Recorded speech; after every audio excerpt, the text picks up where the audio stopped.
If you've ever felt intimidated by professional investors or thought you couldn't compete with Wall Street's so-called smart money, this video is a must-watch for you.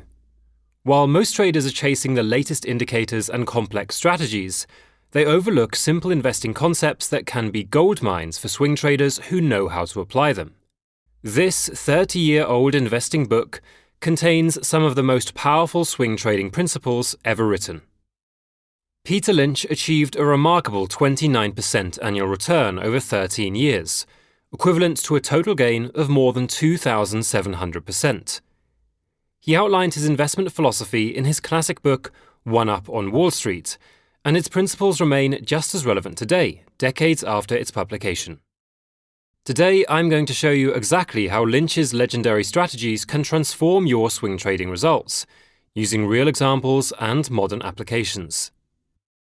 Peter Lynch managed the Fidelity Magellan Fund from 1977 to 1990, turning it from $20 million into $14 billion in assets. His track record speaks for itself. He found stocks that went up 10, 20, and even 100 times their original value, what he called tenbaggers. Lynch's edge wasn't just about holding stocks for years, it was about identifying companies with explosive potential before Wall Street caught on. These same principles can help swing traders spot momentum plays, earnings surprises, and sector rotations weeks or months before they explode. Lynch's first revolutionary concept is what he called the amateur's edge. He argued that individual investors have significant advantages over Wall Street professionals, and this is absolutely crucial for swing traders. Here is Lynch's key insight. The best place to begin looking for the 10-bagger is close to home. If not in the backyard, then down at the shopping mall. I am sure Lynch would have included the internet in that insight if he were to rewrite the book today.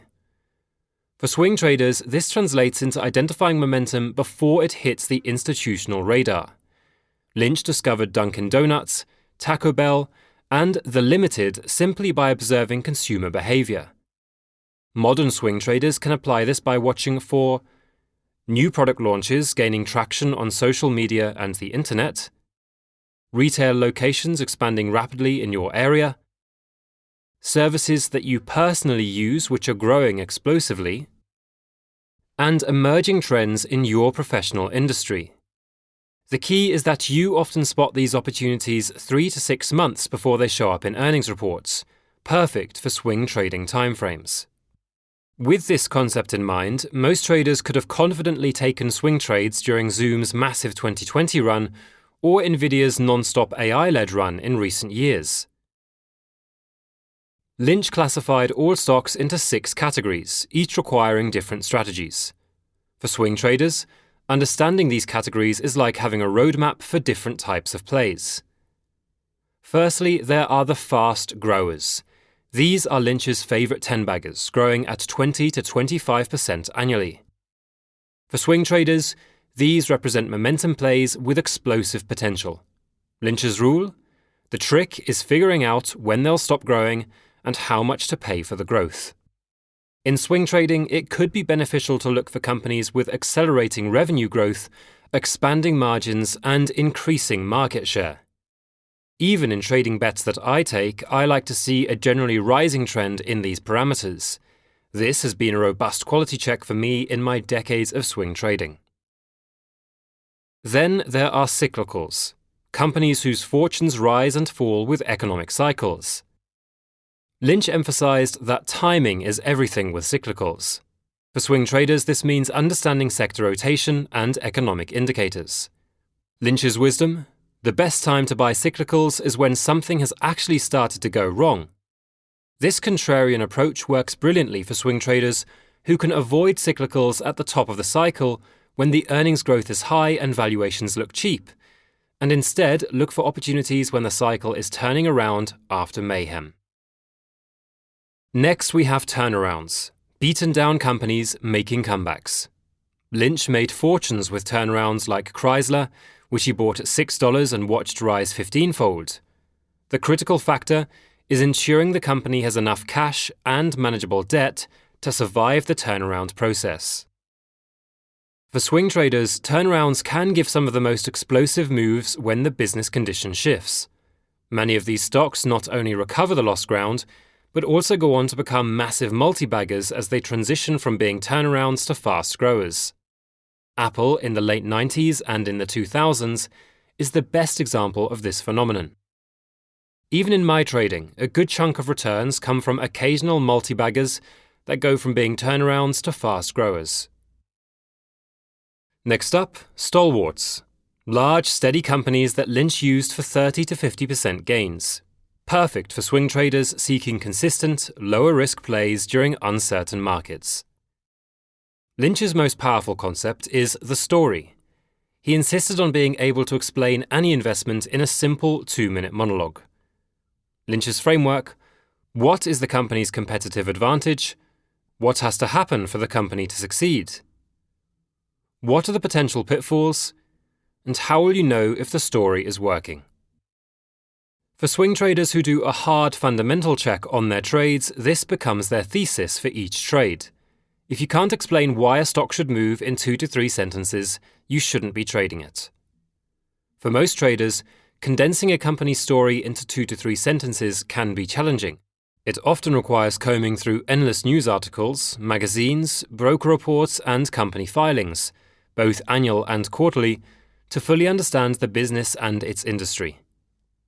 A more practical approach is to look for sector stories.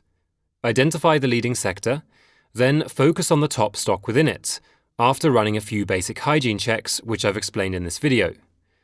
This way, even if you haven't crafted the story yourself, you're still leveraging the market's collective wisdom, both in highlighting the sector's narrative early and in pointing to its strongest stock.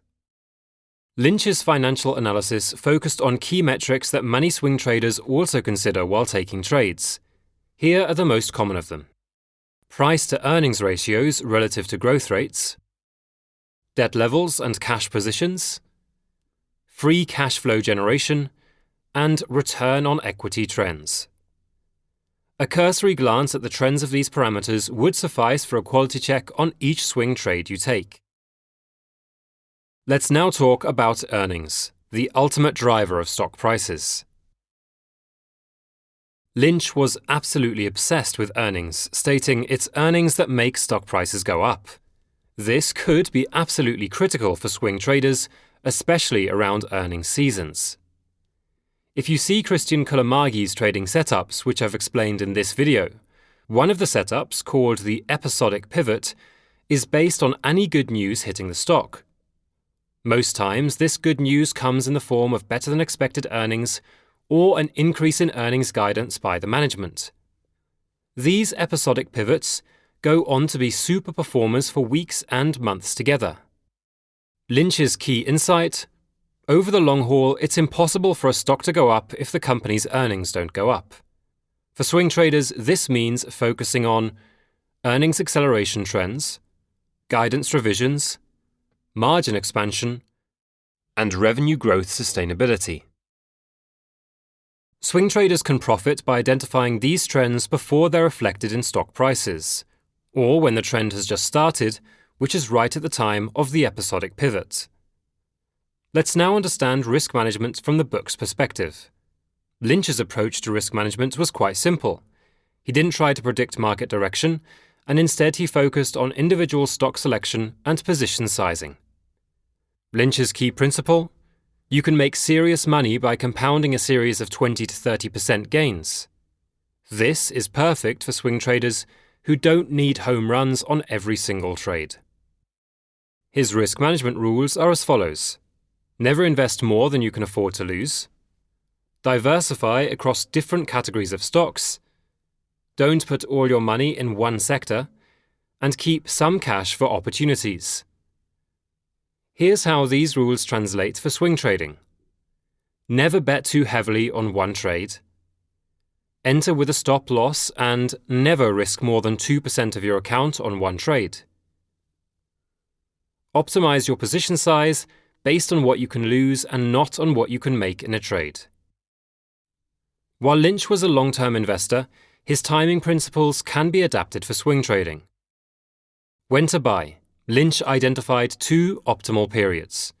Firstly, during market corrections when good companies get oversold, and secondly, during end-of-year tax selling when institutions dump positions. For swing traders, the best time to enter positions is when the market is recovering from corrections. That's the time when new leaders emerge and prepare themselves for massive runs that get amplified in bull markets that succeed corrections.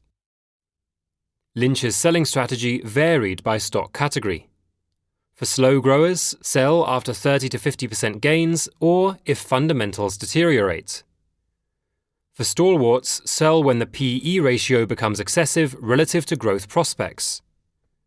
For fast growers, hold as long as growth continues and expansion opportunities remain.